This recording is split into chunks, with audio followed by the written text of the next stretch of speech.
नमस्कार, आप देख रहे हैं न्यूज इंडिया, आपके साथ मैं हूं अभिषेक। नमस्कार, मैं आपके साथ सागर मिश्रा। आम आदमी पार्टी के लिए आज का दिन बहुत बड़ा, एक बड़ी खबर। एमसीडी चुनाव में बहुमत की और आम आदमी पार्टी, अब तक आम आदमी पार्टी को 100 से ज्यादा सीटें बताई जा रही हैं। आम आदमी पार्टी के दफ्तर में जश्न का माहौल है। सुबह से लगातार वहां पर तस्वीरें कुछ वैसी सामने आई। पहले जश्न, फिर मायूसी और फिर जश्न का माहौल लगातार दिल्ली में आम आदमी पार्टी के कार्यालय पर देखा जा रहा है।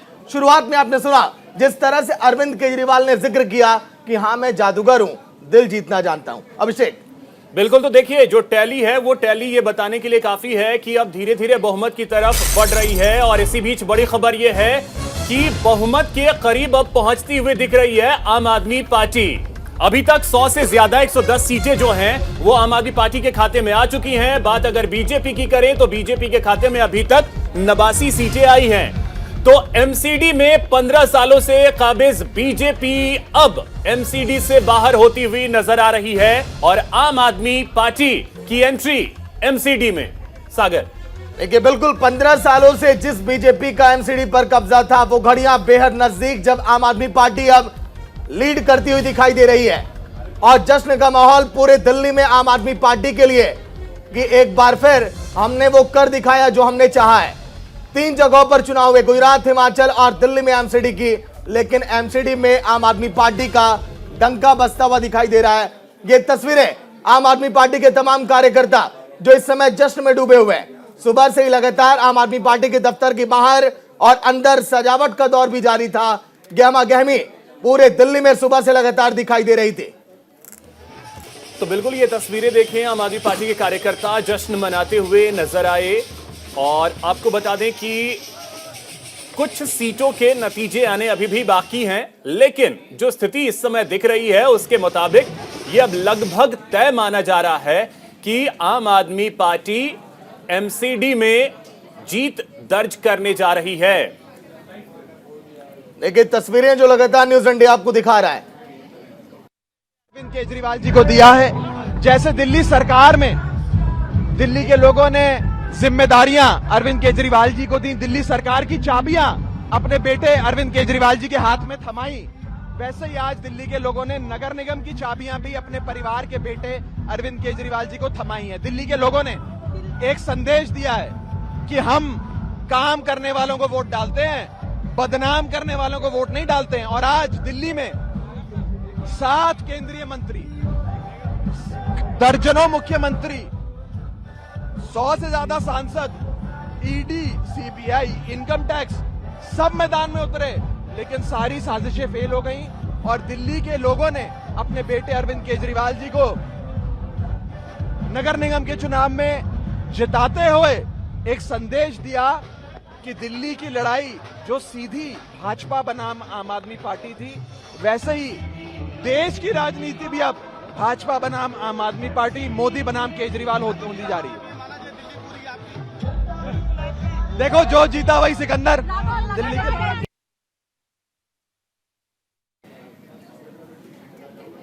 तो तस्वीरें लगातार सुबह से हम आपको दिखा रहे हैं कि कौन कौन से दिग्गज चेहरे जीत प्राप्त किए, कहां पर अभी हार हो रही है, किस नेता की।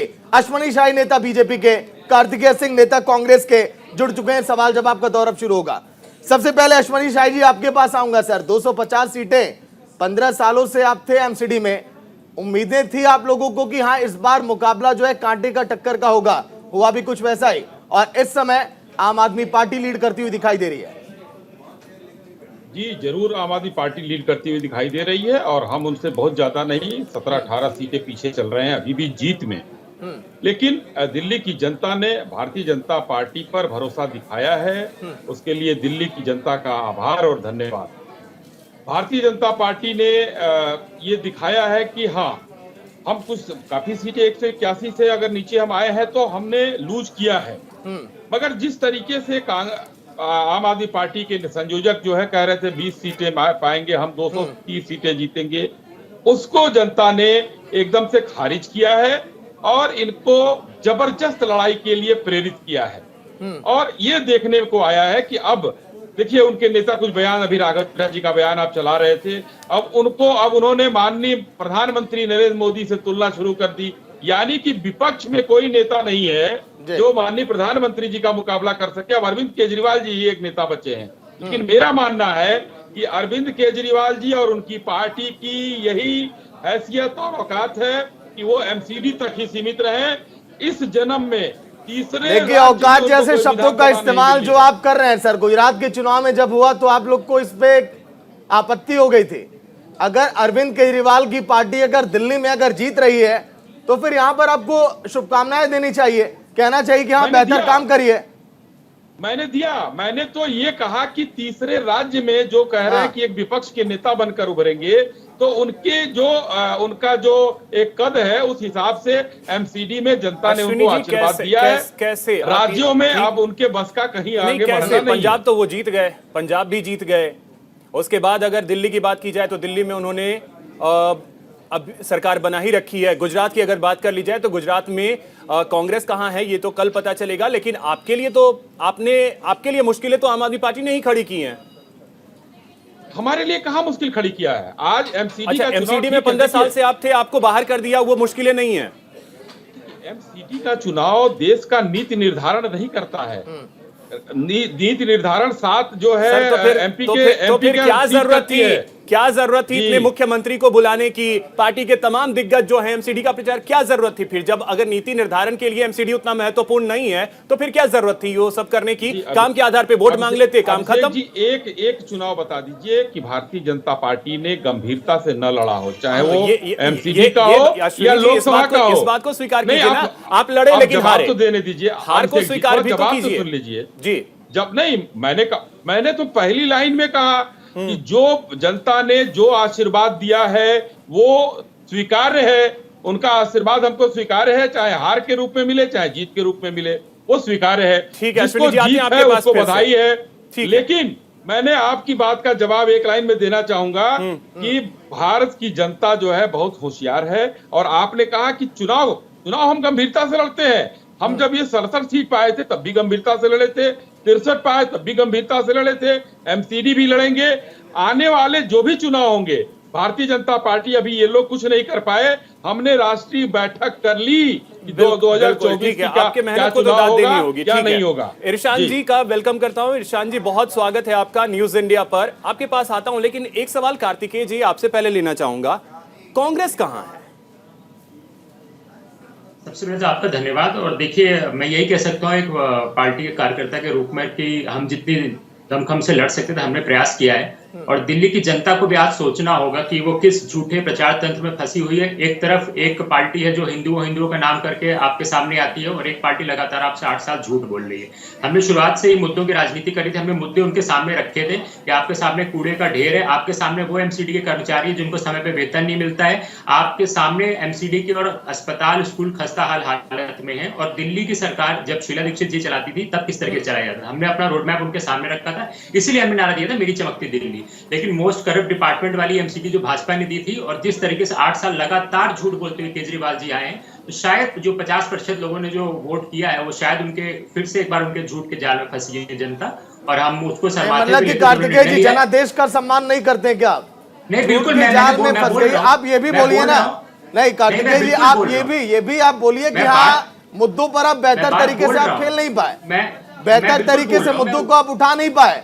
सुबह से ही कांग्रेस कार्यालय के बाहर ताला लगा हुआ था, ये भी तो आप मानिए कि आप लोगों ने मान लिया कि पहले ही मैदान छोड़ के भाग रहे हैं। मैं क्लियर कर देता हूँ, ये जिस भी न्यूज चैनल ने किया है उस पर हो सकेगा तो हो सकता है पार्टी कार्रवाई भी कर दे। किसी भी पार्टी के कार्यालय में 2 दरवाजे, अगर आप पीछे गाड़ियां पार करी जाती है उस पर खड़े होंगे तो उस पर आपको ताला ही मिलेगा। तो इनको सामने से आना चाहिए। जिस भी पार्टी जो चला रही है वो चैनल अपने आप पे समझ भी ले, इस स्तर तक नहीं जाना चाहिए किसी मीडिया हाउस किसी चैनल को गया पीछे से खड़े होकर वो सबको परे रखें। लेकिन आप अगर मुद्दों, आप ये कह रहे हैं कि मुद्दों पे हमने चुनाव लड़ा, तो जनता को आप मुद्दे नहीं बता पाए, नहीं समझा पाए, क्योंकि देखिए जनता के बीच एक ये भी चर्चा थी कि शीला दीक्षित ने बहुत अच्छा काम किया था दिल्ली के लिए। तो आप कम से कम शीला दीक्षित ने जो किया था वो तो जनता को बता देते, वो बताने में भी आप नाकाम रहे। हम तो उनके सामने लेकर के आए थे, हम तो उनके सामने हमें बातें रखी। मैं यही कह रहा हूं कि जनता ने जो हमको मैंडेट दिया उसको हम सर माथे पे लेते हैं। जो 50% लोगों ने वोट किया उसको हम सर माथे पे लेते हैं। और हमारे 10 भी पार्षद आएंगे तो उस 250 पार्षदों की संख्या में दमखम से जो विपक्ष का मुद्दा उठाते रहे उठाते रहेंगे। हमारे तो एक भी विधायक नहीं है। तभी शराब नीति के खिलाफ सबसे पहले कांग्रेस पार्टी आ जाती है। ये यमुना में इरशान जी, अब एक कमेंट आपसे चाहूंगा। मैंडेट जो इस समय दिख रहा है उसे देख करके आपको क्या लग रहा है? आम आदमी पार्टी दावा कर रही थी 230 सीट का, बहुमत के करीब पहुंचती दिख रही है, बहुमत मिल जाएगा ऐसा लग रहा है। बीजेपी को कम आंका जा रहा था क्या, और कांग्रेस कहां है? सबसे पहले मैं यही कहूंगा कि इस बार एमसीडी के इलेक्शन में आम आदमी पार्टी, जो कि पिछले वक्त पे तकरीबन 40, 50, 60 सीट के आसपास जहां पे उनको रुका था, इस बार जनता ने उनको मैंडेट दिया है। तो सभी पार्टियों को मैंडेट स्वीकार करके जनता के जो भी फैसला है उसका सम्मान करना चाहिए। दूसरी बात कि एक जाल हो गया था। मैं क शब्द वाले सारे शब्दों का प्रयोग करूंगा कि भारतीय जनता पार्टी, आम आदमी पार्टी और कांग्रेस, इन सब में पहला क जो है कांग्रेस, वो कहीं नहीं दिखी। दूसरी बात है कि जहां पे शुरुआत करते हैं कि कूड़ा, तो कूड़े के ऊपर आम आदमी पार्टी की जिस प्रकार से पूरा सिस्टम डेवलप हुआ उसमें आम आदमी पार्टी शायद वो हावी रही बीजेपी के ऊपर। तीसरी बात आई कि कर्मचारियों के बारे में, जो वेतन के बारे में जो भी एक प्लान था, वो आम आदमी पार्टी शायद बेहतर उठा सकी, जनता के बीच में पहुंच सकी। तीसरा है कांड, जिसको हम लोग लीकर गेट बोल सकते हैं या फिर जेल कांड बोल सकते हैं। उसमें भारतीय जनता पार्टी सिर्फ और सिर्फ वीडियोग्राफी और उसके ऊपर फोकस में रही। जो वीडियो बनाए गए उसमें भी नेता कौन थे? उसमें नेता भी आम आदमी पार्टी के थे, ना कि बीजेपी के। तो एक बार जो वेटेज जो होता है, जो कवरेज होता है, अगेन एक कवरेज वाला तो वो भी शायद वो बीजेपी से ज्यादा आम आदमी पार्टी के ऊपर ही रहा। एक इमोशनल कार्ड जो बोलते हैं, वो भी शायद आम आदमी पार्टी अपने उस इलाकों में, एमसीडी वाले इलाकों में, वो डेवलप करने में सफल रही। और यही परिणाम है कि उसके ऊपर सबसे आगे बढ़कर केजरीवाल जी ने पूरा एक जो सिस्टम वो एक बनाया कि एक है कि मैं जनता का बेटा हूं, मुझे 5 बार काम करना है, तो वो शायद अपनी बात पहुंचाने में काफी हद तक सफल रहे। हो सकता है कि ये सारी सीटें नहीं मिली जिस प्रकार से दावे किए जा रहे थे कि 220 या उसके आसपास, लेकिन जो भी आंकड़ा आया वो सही में वो तो है कि मैच 1 रन से जीते या 100 रन से जीते, जीत तो जीत होती है, चाहे वो 1 रन से जीते या 100 रन से। मेरे आखिरी बात मेरी कनकर मैं खत्म करता हूं कि एक सिंपल चीज है कि भारतीय जनता पार्टी अब तक ये कर रही थी कि ये कांग्रेस कटवा पार्टी है, तो अब ऐसा नहीं हो पाएगा कि ये कांग्रेस कटवा पार्टी है। मतलब कि वो अगर मुद्दों के आधारित राजनीति करते हैं तो भाजपा के भी वोट काट सकती है और कांग्रेस के भी वोट काट सकती है। क्या आम आदमी पार्टी को बीजेपी हल्के में अब ले रही है? मुझे ऐसा मानना है कि बीजेपी ने इस बार आम आदमी पार्टी को बहुत ही हल्के में नहीं, लेकिन बहुत ही ओवर लेने की कोशिश की। वो एक्चुअली एमसीडी के मुद्दों से भटकर सीधा आम आदमी पार्टी को ही टारगेट करने की कोशिश की। वीडियो का जिक्र कर रहे थे आप। देखिए, जो परिणाम आए हैं वीडियो का, कुछ तो फायदा मिला, क्योंकि सत्येंद्र जैन के एरिया में सारी सीटें आम आदमी पार्टी हार गई है। ये हो सकता है कि हाँ, थोड़ा बहुत भारतीय जनता पार्टी को फायदा, यही परिणाम वो शायद वो 210, 220 वाले जो आम आदमी पार्टी की एक ठीक है। अश्वनी जी भी अलॉट कराऊंगा ईशान जी आपके पास। अश्वनी जी, 3 पावर सेंटर हैं दिल्ली के अंदर, एमसीडी, दिल्ली सरकार और केंद्र में बैठी बीजेपी।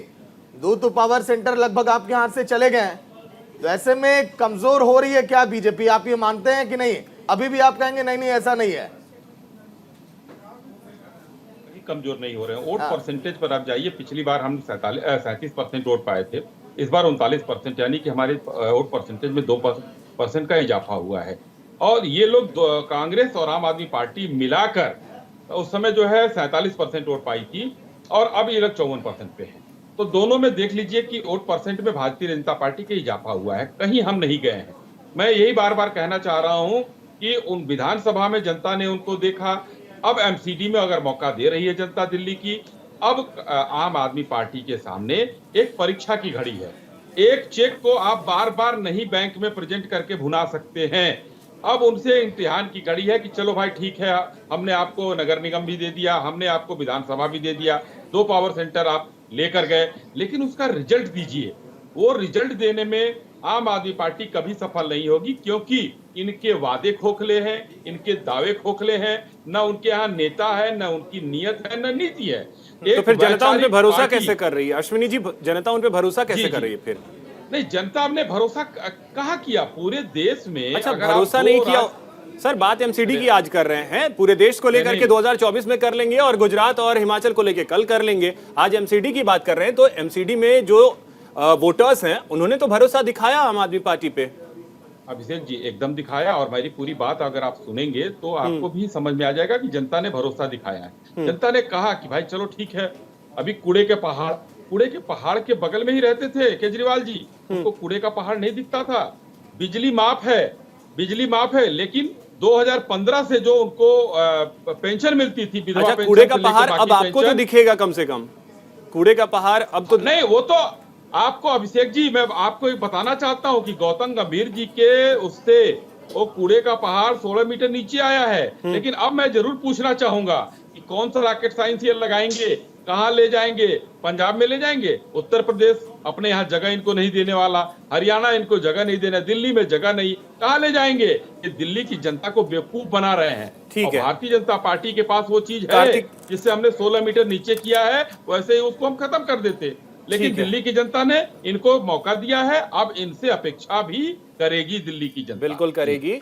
कार्तिकेय जी, अब एक चीज आपने ये कहा कि हम जनता को बता नहीं पाए मुद्दे, कारण मैं आपसे समझूं कि क्या कारण ऐसे रहे कि आप जनता को नहीं बता पाए? क्योंकि चुनाव प्रचार के दौरान भी कांग्रेस कहीं नहीं दिखी। आप इस बात को स्वीकार करेंगे या नहीं? दूसरी बात, आज ऑफिस में जो तस्वीरें थे वो तो हर कोई देख रहा है, हर कोई जान रहा है, लेकिन चुनाव प्रचार के दौरान कांग्रेस ऐसा लग रहा था कि कहीं नहीं है। आम आदमी पार्टी दिख रही थी या बीजेपी दिख रही थी?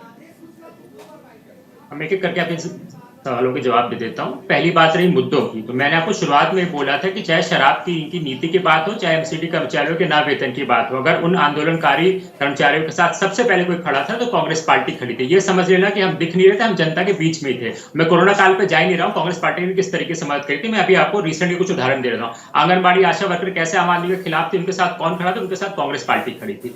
और रही बात समझाने की, देखिए जब पैसा पानी की तरह बहाया जाए और आपको अपने सारे मुख्यमंत्री को, केंद्रीय मंत्रियों को लेकर के एक लोकल बॉडी एमसीडी इलेक्शंस में आना पड़े, तो ये भाजपा से सवाल होना चाहिए कि उनके पार्षदों ने क्या किया था। ये वही सरकार, यही वही पार्टी जिसने 2017 में अपने सारे पार्षदों का टिकट काट दिया था। तो ये इस लेवल पे आते। अब तो वो तो अभी इन्होंने स्ट्रेटेजी कहा होती है यहाँ ना बीजेपी ने, वो स्ट्रेटेजी क्या वो गलत है? अगर सभी पार्षदों के टिकट काटे गए तो उसमें गलत क्या था? वो गलत क्या था?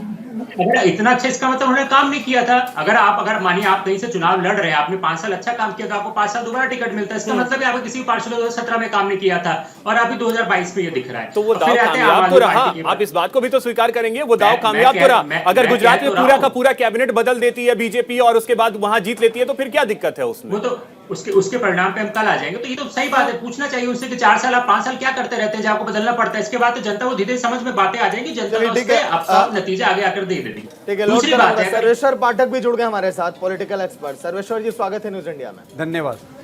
सर्वेश्वर जी, देखिए, जीत के लिए बस जुनून होना चाहिए और आसमां भी आएगा जमीन पर, बस इरादे मजबूत होने चाहिए। आम आदमी पार्टी के इरादे देखिए मजबूत थे, ठानी थी आम आदमी पार्टी ने कि जीत हमें प्राप्त करना है और एमसीडी जो कि 3 पावर सेंटर में से एक है उसको भी हमें हासिल करना है। वो तमाम दावपेच, तमाम वो मुद्दे, उसमें लगता है कि आम आदमी पार्टी आगे निकल गई। सर्वेश्वर जी। जी हाँ, अब तो ये कहा जा सकता है कि हाँ, बीजेपी को, आम आदमी पार्टी को दिल्ली में हराने के लिए एक अलग स्ट्रेटेजी, अलग दाव चाहिए।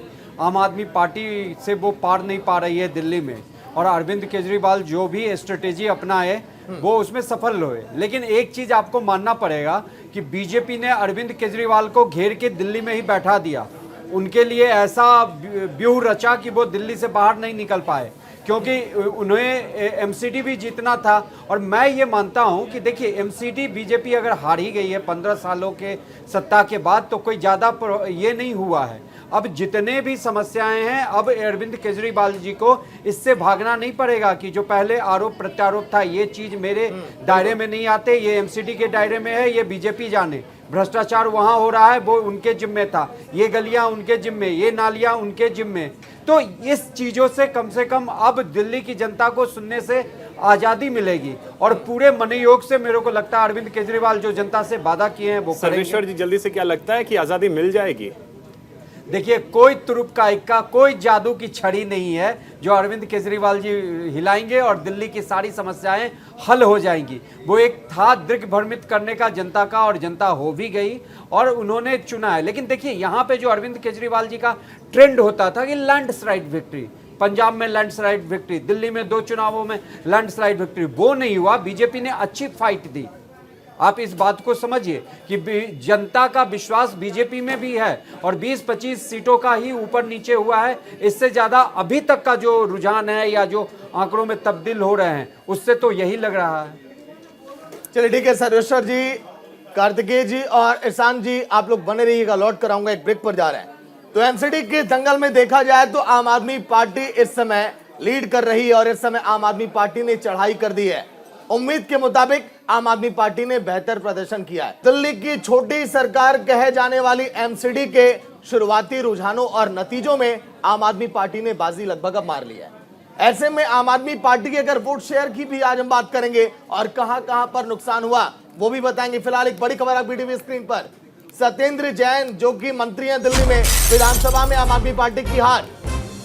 3 वार्डों पर बीजेपी प्रत्याशियों ने हराया। सरस्वती बिहार से उर्मिला गुप्ता की हार, पश्चिम बिहार से शालू दुक्कल की हार और वहीं रानी बाग से मिथिलेश पाठक की भी हार हुई है।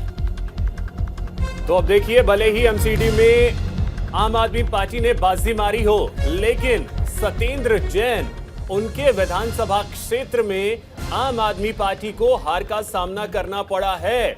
और आपको बताएं, यहां 3 सीटों पर आम आदमी पार्टी को हार का सामना करना पड़ा है और तीनों ही सीटों पर बीजेपी ने जीत दर्ज की है। तो ये अपने आप में बड़ी बात है कि एमसीडी में भले ही कब्जा जमा लिया हो आपने, लेकिन सत्येंद्र जैन के विधानसभा क्षेत्र में हार मिली। तो चलिए, मिथिलेश पाठक की भी हार, रानी बाग से तमाम मेहमान भी हमारे साथ जुड़े हुए जिनसे लगातार हम चर्चा कर रहे हैं। सर्वेश्वर जी हैं, एहसान जी हैं और कांग्रेस और बीजेपी से भी नेता हमारे साथ जुड़े हुए हैं। पहले एहसान जी आपके पास आऊंगा मैं। अगर हम देखें सिसोदिया का गढ़ कहे जाने वाले इलाके में 4 सीटें जहां पर लगभग 3 बीजेपी के नेताओं को जीत मिली है। सत्येंद्र जैन के इलाके में आप देख ही रहे हैं। और अगर विधानसभा चुनाव में वोट की प्रतिशत की हम बात करें तो लगभग 11% वोट कम पड़े आम आदमी पार्टी को। ये तीनों फैक्टर पे अगर नजर आप डालिए तो अभी भी बहुत ज्यादा सुधार की आवश्यकता है। एहसान जी, आपकी बात बिल्कुल सही है, क्योंकि हर एक जगह पे कोई भी पार्टी, जैसे कि मैं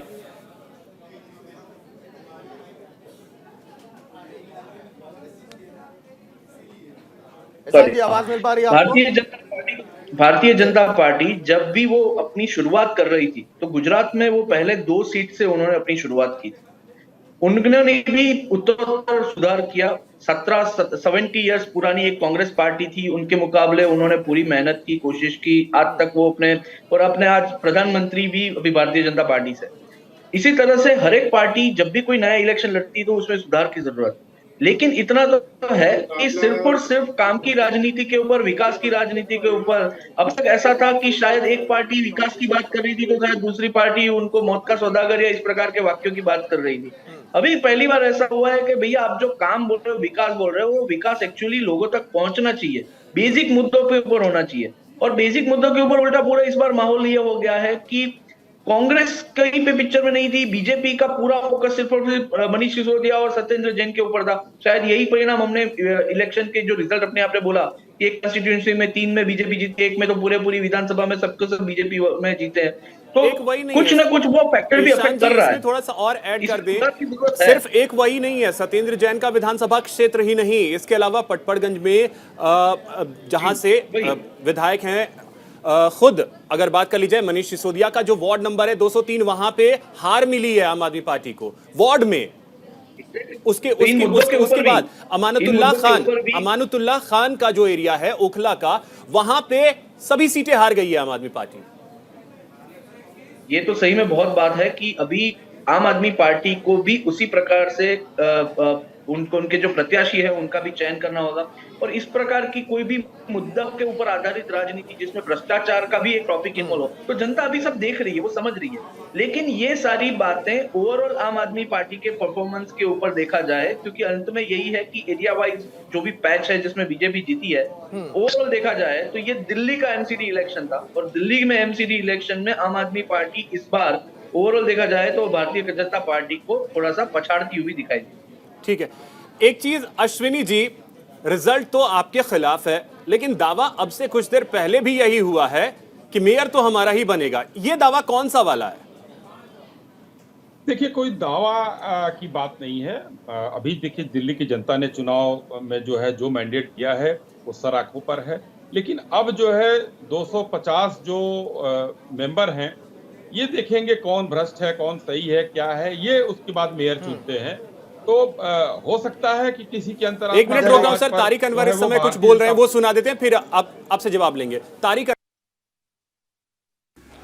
और हमको लगता है कि चुनाव के बाद इसकी समीक्षा होनी चाहिए, बात होनी चाहिए, इसका जायज़ा लेना चाहिए कि आखिर क्या कारण है कि कांग्रेस से दिल्ली के अंदर उसका इम्प्रूवमेंट नहीं हो रहा है। तो चाहे वो विधानसभा का चुनाव हो, चाहे वो कॉरपोरेशन का चुनाव हो, तो इस पर चिंतन करने की आवश्यकता है और पार्टी चिंतन करेगी। पंजाब के चीफ मिनिस्टर भगवंत मान ने भी कहा है कि अरविंद केजरीवाल ने 15 साल कांग्रेस का जो रूल था दिल्ली में उसे अप्रूव किया, अब 15 साल बीजेपी का एमसीडी में जो रूल था उसको अप्रूव किया। दिल्ली की जनता पॉलिटिक्स ऑफ हेट्रेड पे फॉलो नहीं करती। ठीक है सर, पंजाब के मुख्यमंत्री हैं भगवंत मान, उन्होंने कहा है कि अरविंद केजरीवाल ने पहले अप्रूव किया था 15 साल की जो कांग्रेस का रूल। ठीक है, आप तारिक अनवर को सुन रहे थे। अश्विनी जी अब बोलिए। जी, तो मैंने कहा कि जब 250 सभासद और पार्षद आएंगे जीत कर, 250 उसमें जो है वो देखेंगे कि कौन मेयर हमारे लिए बेहतर है, हमें किसको जिताना चाहिए, किस दल का है, वो वहां पर चुनेंगे। तो हो सकता है कि उनको भारतीय जनता पार्टी का अच्छा लगे, आम आदमी पार्टी का अच्छा लगे, कांग्रेस का अच्छा लगे, जिसका अच्छा लगे वो उनको चुनेंगे। ये तो आने वाला वक्त बताएगा। इसी को कहते हैं उम्मीदों पे दुनिया कायम है। जरूर जरूर, एकदम उम्मीद अगर नहीं करेंगे तो फिर कुछ नहीं मिलने वाला है। और इस देश में ये मध्य प्रदेश और महाराष्ट्र वाला तो आकलन करके नहीं बैठे हैं सर कि भले अगली पार्टी सामने वाली जीत प्राप्त कर ली हो, लेकिन हम चुनाव से पहले ही हम लौट कर हम आ जाएंगे। मध्य प्रदेश और उसके आकलन करने की बात नहीं है। देखिए, जो भारतीय जनता पार्टी पर ये आरोप लगा है, जहां भी लगाया गया है, कोई आरोप सिद्ध या तो मीडिया कर पाई हो या विरोधी दल कर पाए हो, किसी ने सिद्ध नहीं किया और सब लोग आरोप लगाते रहे। नहीं सर, हम कौन होते हैं सिद्ध करने वाले? हम तो सवाल पूछ रहे हैं बस, हम कौन होते हैं सिद्ध करने वाले? थेरेपिस्ट जो थेरेपिस्ट बना है उसको मानने को तैयार नहीं है कोई। जो वहां पर काम नहीं हुआ है, यमुना साफ नहीं हुई है, छठ पूजा नहीं करने दिया गया, इसको मानने को कोई तैयार नहीं है। तो ये तो एक कयासों के लिए है। बहुत लोग, ठीक है। कार्तिकेय जी, एक सवाल आपसे अब। कार्तिकेय जी, तारिक अनवर साहब को आपने भी सुना होगा, चिंतन करने की जरूरत है। पार्टी आखिर किस तरीके से चिंतन करे, क्योंकि सबसे बड़ा सवाल यह है कि जो जोश दिखना चाहिए पार्टी में वो दिख ही नहीं रहा है। आप भारत जोड़ो यात्रा कर रहे हैं, अच्छी बात है, कर रहे हैं, लेकिन आप चुनाव को पीछे छोड़ रहे हैं। गुजरात में आपने उतना जोर नहीं लगाया, आपके दिग्गज नेता जो हैं वो वहां नहीं गए। हिमाचल में प्रियंका गांधी की एंट्री बहुत लेट से होती है, राहुल गांधी कहीं प्रचार करने नहीं जाते हैं, एमसीडी में कोई दिखता नहीं है। तो फिर अग्रेसिव होकर के अगर आप आज सामने नहीं आएंगे तो क्या यह माना जाए कांग्रेस आज की सियासत में फिट नहीं बैठ रही है? देखिए, सबसे पहली बात तो ये समझनी होगी और मैं आपके माध्यम से जनता को समझाना चाहूंगा कि भाजपा की बात ले ले तो उनके सामने नरेंद्र मोदी की शक्ल दिखाने के अलावा कोई चीज है ही नहीं। ना विकास के किसी मुद्दों पे बात कर सकते हैं या उन्होंने क्या किया है 15 साल में उस पर बात करी जा सकती है। सेम आप आम आदमी पार्टी को देखेंगे तो केजरीवाल की शक्ल के अलावा, चेहरे के अलावा कहीं पर भी किसी और नेता की शक्ल नहीं दिखा सकते। कांग्रेस पार्टी ऐसी जिसमें सेकंड जनरेशन, थर्ड जनरेशन, हर स्तर पे नेता है, हर स्तर पे कार्यकर्ता है जो अपना काम करते हैं, उन पर विश्वास दिखाया जाता है। चूंकि ये लोकल बॉडी के एमसीडी का इलेक्शन था, इसलिए हमें अपने कार्यकर्ताओं पे, अपने युवा कांग्रेस पे, महिला कांग्रेस पे भरोसा था। उन्होंने अपनी लड़ाई लड़ी है। जनता हमको नहीं एक्सेप्ट किया जनता ने, तो हम फिर उसको बैठ के समीक्षा कर ली जाएगी, उसे मंथन कर लिया जाएगा, उसको किस तरीके से संगठन में क्या क्या बदलाव की जरूरत है, किस तरीके से हम जनता के सामने और आ सकते हैं। रही गुजरात हिमाचल की बात, तो ये बिल्कुल भी गलत है कि कहाँ पे वहां पे बड़े नेताओं ने रैली नहीं करी। आप वहां पे देखिए, प्रियंका गांधी जी वहां पे थे, इमरान खान साहब थे, तो सबने अपने हिसाब से, राणा प्रतापगढ़ी जी थे, सबने अपने स्तर पे कर रखा है। और हमारे जगदीश ठाकुर जैसे, जिग्नेश मेवाड़ी जैसे गुजरात में नेता है, तो अमित चावड़ा जैसे हैं, भरत सिंह सोलंकी जैसे, शक्ति सिंह गोहेल है। हमारे पास तो नेताओं की कमी नहीं है, हम तो जनता के सामने उनके पास हैं।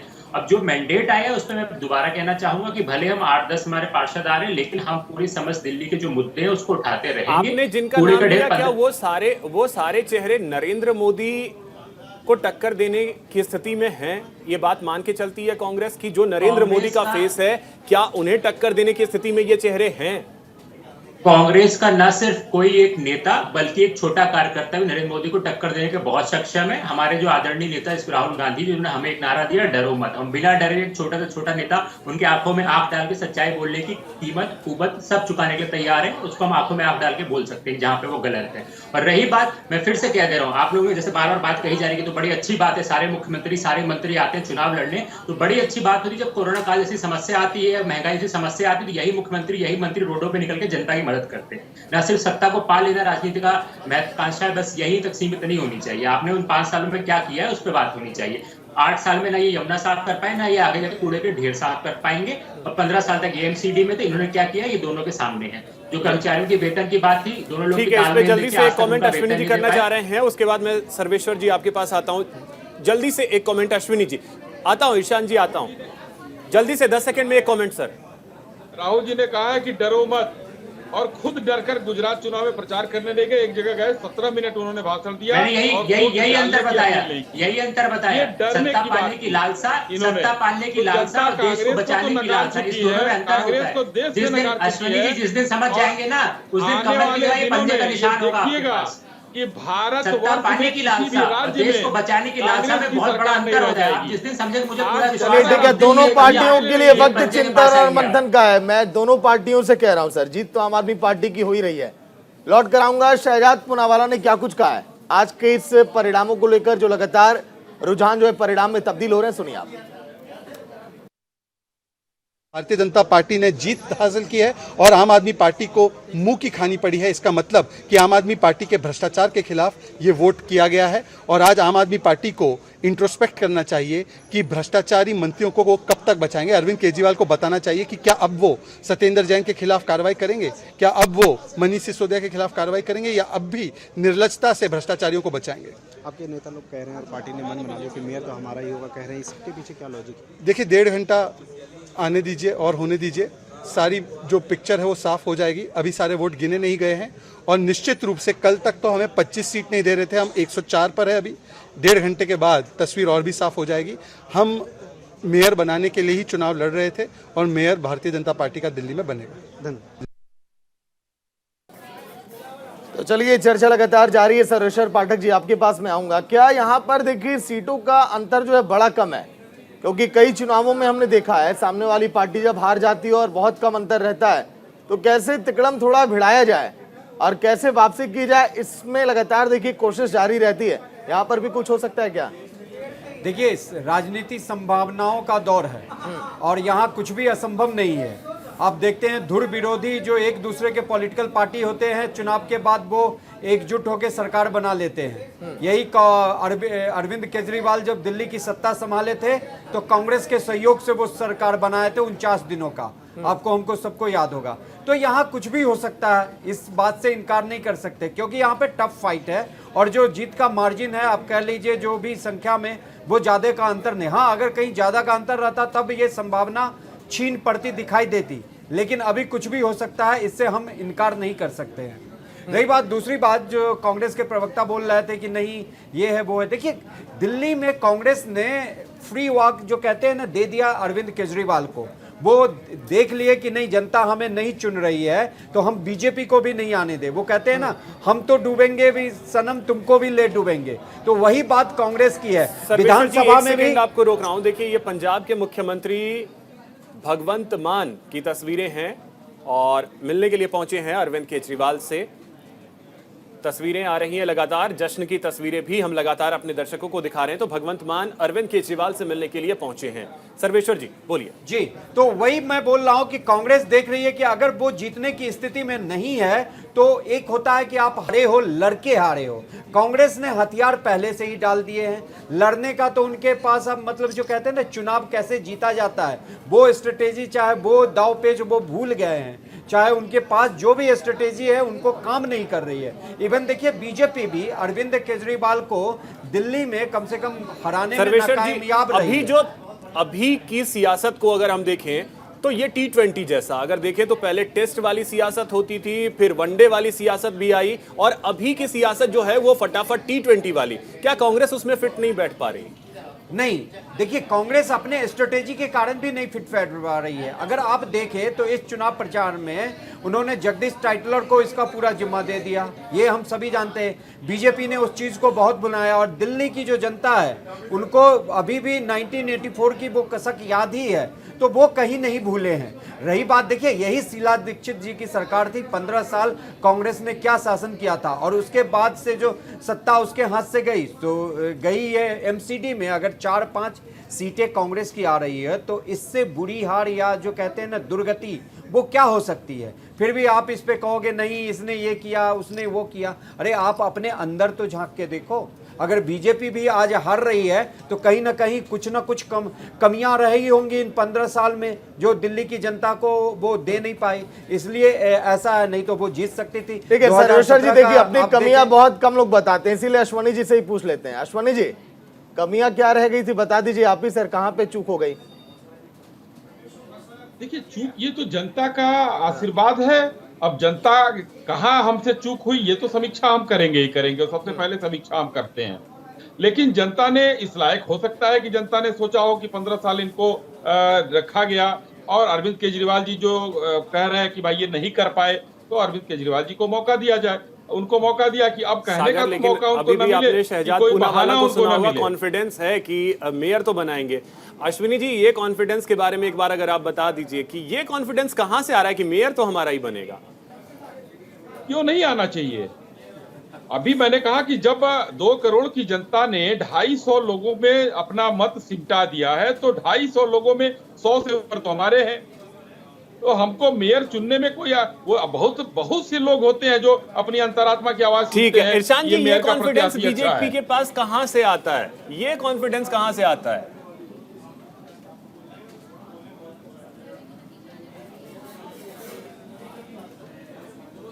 पर्सनली तारीफ करूंगा, क्योंकि जो जनता का मैंडेट है फिर भी एक उम्मीद पे दुनिया कायम है, उस प्रकार से उन्होंने भी अभी भी अपना जो भी पक्ष है उनकी पूरी कोशिश करने की, और मैं अश्विनी जी को भी बोलूंगा कि उन्होंने जो भी जनता का वो जो मैंडेट है वो स्वीकार भी किया है। लेकिन ये मेयर हम बनाएंगे, ये शायद ऐसा है कि एक पूरा एक ऑप्टिमिस्टिक है। सबसे पहले मेयर तो चलिए, बात अगर मेयर की चल रही है तो मेयर से ही जुड़ी एक बड़ी खबर भी आ रही है। इरशान जी लौट कर आऊंगा, एक बड़ी खबर आपकी टीवी स्क्रीन पर। फिलहाल बीजेपी के 2 पूर्व मेयर की हार, ईडीएमसी के पूर्व मेयर विपिन बिहारी हार चुके हैं। वहीं मयूर विहार फेज 2 में आम आदमी पार्टी के प्रत्याशी ने उन्हें हराया, और एसडीएमसी की पूर्व मेयर सुनीता कांगड़ा की भी हार हो चुकी है। अभिषेक, बिल्कुल, तो देखिए ईस्ट और साउथ की स्थिति ये आ गई है कि पूर्व मेयर जो हैं उन्हें हार का सामना करना पड़ा है। तो आपको बता दें कि दरअसल पिछले चुनाव में 3 नगर निगम थे, उनमें से ईस्ट दिल्ली की यह स्थिति है कि वहां पे पूर्व मेयर विपिन बिहारी को हार का सामना करना पड़ा है। मयूर विहार से ये चुनाव लड़ रहे थे, फेज 2 से, वहां पे उन्हें हार का सामना करना पड़ा है। वहीं साउथ की अगर बात कर ली जाए तो यहां पे पूर्व मेयर सुनीता कांगड़ा को हार का सामना करना पड़ा है। अभिषेक, मैं यहाँ पे एक चीज बताऊंगा कि साउथ में बीजेपी बहुत मजबूत थी, और वहां पे अगर मेयर के जो पूर्व वो थे मेयर थे उनकी हार हुई है, तो ये बहुत बड़ी बात है अपने आप में।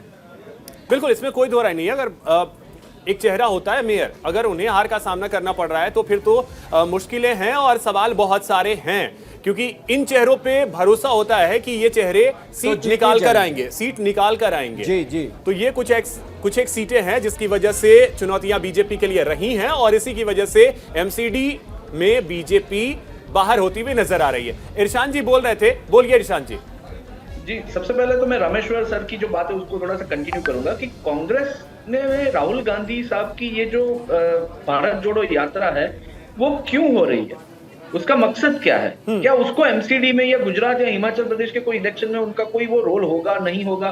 क्योंकि अगर ऐसी यात्रा कोई भी कारण वगैरह करनी है तो कोई एनजीओ भी कर सकती है। सर, ये एक पॉलिटिकल पार्टी है, और पॉलिटिकल पार्टी को दिल्ली के एमसीडी के ऊपर भी फोकस करेगा उसी का, जैसे कि ये बोल रहे हैं कि हमें, तो कांग्रेस का तो बहुत ही डिफिकल्ट है कि क्या सिचुएशन है जो हमें वोट में भी दिख रहा है कि सिर्फ 8 सीट, यानी ये सही में इट्स अ डिजास्टर। और रही बात बीजेपी की कि पूनावाला सर ने भी, आई मीन लाइक जो भी वीडियो पूरा वो सिस्टम था उसमें शहजाद पूनावाला सर भी काफी इन्वॉल्व थे। उन्होंने कर्तव्य पथ पर पूरी एक मार्च निकाली थी। ये सब कुछ उन्होंने किया, यानी भारतीय जनता पार्टी पूरी एक सिस्टम लगा के आम आदमी पार्टी के पीछे पड़ी थी। लेकिन फिर भी जो भी जनता ने मैंडेट दिया है उसमें कोई मेयर प्रत्याशी का तीसरे नंबर पे आना, ये यही दर्शाता है कि सही में काम की राजनीति है वो इस प्रकार के आरोपों की राजनीति से काफी ऊपर होती है। शायद नरेंद्र मोदी जी ये कर पाए, उन्होंने अपने काम के ऊपर ही अब तक एक प्रधानमंत्री पद तक पहुंचने की एक पूरी वो कोशिश की। सेम थिंग आम आदमी पार्टी भी यही कर रही है। अगर भारतीय जनता पार्टी ये बात समझ जाती है तो बहुत अच्छा है, वरना भारतीय जनता पार्टी को भी इसी प्रकार से विपक्ष या उसके बाद में भी आने कर, क्योंकि अभी मुझे नहीं काम तो करना ही होगा, काम नहीं करेंगे फिर तो जनता बाहर का रास्ता दिखा ही देती है। ठीक है कार्तिकेय जी, मुझे नहीं लगता कि मेयर बीजेपी का बनेगा। कार्तिकेय जी, अब देखिए आपने ईशान जी को सुना होगा, भारत जोड़ो यात्रा आप कर क्यों रहे हैं, सवाल ये भी था ईशान जी का। और क्या चुनाव महत्वपूर्ण नहीं है कांग्रेस के लिए, जैसा गुजरात हो या हिमाचल हो? एमसीडी को तो आपने ऐसा लग रहा था कि छोड़ ही दिया था कि ठीक है भैया जाने दो। तो थोड़ा सा मुझे टाइम दीजिएगा, मैं बता दूं कि अब 2.5 महीने हो गए यात्रा पे दोबारा सवाल पूछा जा रहा है, तो उसका मैं कुछ एक अलग उत्तर देता हूँ कि वो उत्तर कई बार आपने भारत जोड़ो क्या किया जा रहा है सुन लीजिए। होगा इस देश में 2009 से पहले के आप चुनावी जो मुद्दे होते थे जिन पे चुनाव लड़ा है उनको उठा के देख लीजिए। मैं 2009 की बात करें तो हम न्यूक्लियर डील पे बात करते थे, हम मनरेगा पे बात करते थे, हम ग्रोथ पे बात करते थे। 2014-19 में आ गया, मंदिर पे आ गया, वो भारत माता की जय नहीं बोलता, वो वंदे मातरम नहीं बोलता, वो लव जिहाद करता, इन मुद्दों पे आ गए। तो देश में जो पॉलिटिकल कॉन्शियसनेस होती है, जो समझ होती है, वो देश के लोगों को इस तरीके से समझाने लगी भाजपा और आम आदमी पार्टी सोशल मीडिया के माध्यम से लगातार झूठ बोल करके। महंगाई को हम एक्सेप्ट करने लगे कि नहीं महंगाई तो और जगहों पर हम क्यों नहीं, हम कैसे हो सकते हैं, हम बेरोजगारी को हमने एक्सेप्ट कर लिया। तो ये चेतना दोबारा जगाने के लिए जिस प्रकार गांधी जी निकले थे उस प्रकार राहुल गांधी निकले कि वो चेतना देश में दोबारा है, उसका नतीजा है कि जिन इन पार्टियों में रैलियों में लोगों को पैसे देकर चेतना जगाने के चक्कर में आप चुनाव को भूल जाएंगे, क्योंकि अल्टीमेटली कोई भी पार्टी चुनाव लड़ने के लिए और जीतने के लिए आती है। मैं उसी पे आ रहा हूँ। ये एक व्यापक यात्रा है, देश व्यापक यात्रा है, यहाँ पर कन्याकुमारी से जो कश्मीर तक चल रही है। इसमें जो मुद्दे हैं, अगर ये तो है नहीं कि भाई वहां 5 लाख 6 लाख की भीड़ आ रही है तो उसको कांग्रेस पार्टी से कोई मतलब नहीं है, उसको राहुल गांधी जी पे विश्वास, उन पे विश्वास है, पार्टी पे विश्वास है। 2019 का चुनाव याद है? 2019 के चुनाव में हमने आपकी पार्टियों की रैलियों में देखा था भर भर के लोग आ रहे थे। वोटर्स अगर वो वोट कन्वर्ट ही नहीं होंगे तो फिर क्या फायदा? मैं उत्तर दे देता हूँ। 2019 में 20% वोट प्रतिशत हमको मिला था और हमारी सीटें 53 आई थी। भाजपा का 38% था, उनकी सीटें 303 आई थी। मतलब 18% में अगर वोट परसेंट में आप देखेंगे तो 250 सीटों का यहाँ पे आपको अंतर दिखाई देता है। इंडिया जो है, भारत जो है, वो फर्स्ट पास द पोस्ट पे विश्वास करता है। तो 38% पे ऐसा नहीं होना है कि देश की जनता को कांग्रेस में विश्वास है नहीं। 80% जनता अभी भी हमारे साथ है और वो हमारे साथ 2024 में आ जाएगी। जो मुद्दे देश के सामने है कि महंगाई है तो मतलब फोकस आपका 2024 है, बाकी चीजें ठीक है। चलिए वक्त थोड़ा कम है, अश्वनी जी के पास अब जा रहा हूँ। ठीक है, अश्वनी जी के पास जा रहा हूँ। अश्वनी जी, अभी भी उम्मीदें हैं क्या जो नतीजों में तब्दील हो रहे हैं इस समय रुझान, अभी भी लग रहा है कि वापसी करना थोड़ा संभव है आपके लिए? अब तो लगभग जो है क्लियर हो गया है कि आम आदमी पार्टी के साथ जनता का मैंडेट है और इसको स्वीकार करना पड़ेगा, उसमें कोई ऐसी बात नहीं है कि हम नहीं। लेकिन ये देखने वाली बात है कि मात्र 3% का वोट का फर्क है। 39 हमारे पास है, 42 उनके पास है। 3% जनता ने जो है हमको कम उनसे चाहा है। अब इसमें जनता की राय है, जनता का जो आदेश होगा वो सर माथे पर है। हम फिर से जनता के बीच में जाएंगे और जनता से फिर अगर कुछ कमियां रह गई होंगी वो कमियां देखेंगे, तो पूरा करने की कोशिश करेंगे। और आने वाले दिनों में ये चाहेंगे कि अगर वहां का विकास जो केजरीवाल जी को लगता था कि भारतीय जनता पार्टी नहीं कर पाई है, वो भारतीय जनता पार्टी उनसे कराए और ये तस्दीक करे कि वो कर रहे हैं। चलिए, तो कम से कम आपने बधाई दे दी आम आदमी पार्टी को और जो मैंडेट है उसे स्वीकार किया, ये अपने आप में भी बहुत बड़ी बात है। बहुत शुक्रिया आप सभी का हमारे साथ जुड़ने के लिए और इस चर्चा में शामिल होने के लिए। तो आम आदमी पार्टी की एमसीडी में एंट्री होती हुई अब साफ तौर पे नजर आ रही है। बहुमत से महज 3-4 सीट पीछे है इस टाइम में आम आदमी पार्टी। सागर, चलिए, बिल्कुल हमने एग्जिट पोल नहीं, एग्जिट पोल में भी ये दावा किया था, हमारा ये आकलन था कि आम आदमी पार्टी एमसीडी में जीत कर आ रही है। न्यूज इंडिया पर सुबह से जो लगातार मेगा कवरेज का दौर ये लगातार जारी है, आगे भी जारी रहेगा, चर्चा जारी है। एक छोटा सा ब्रेक, जल्द लौटेंगे।